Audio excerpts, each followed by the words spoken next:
دوستان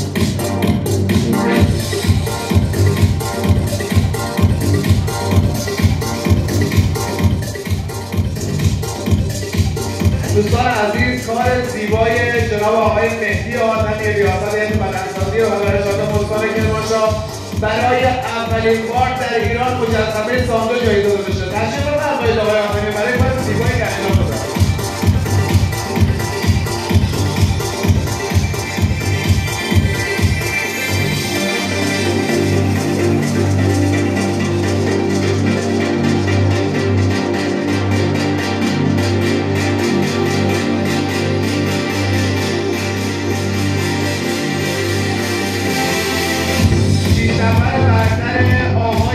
کلاسی تشریف بیارن.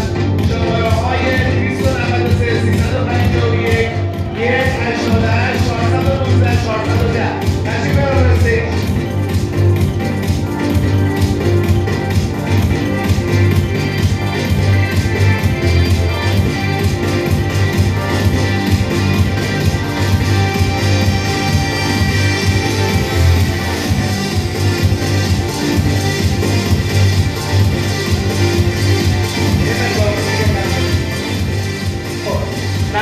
شیشم با شماره 410 آقای سعید شهسواری.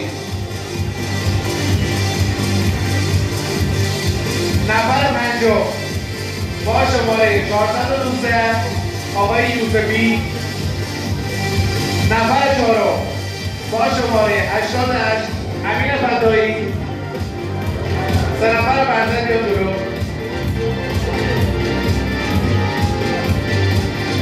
کسایی که میگن شماره 351 اورالی دست بزنن. خوبی کمتر.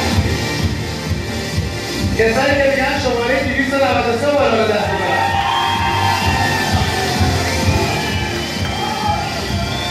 کسایی که میگن شماره 1 اورالی دست بزنن.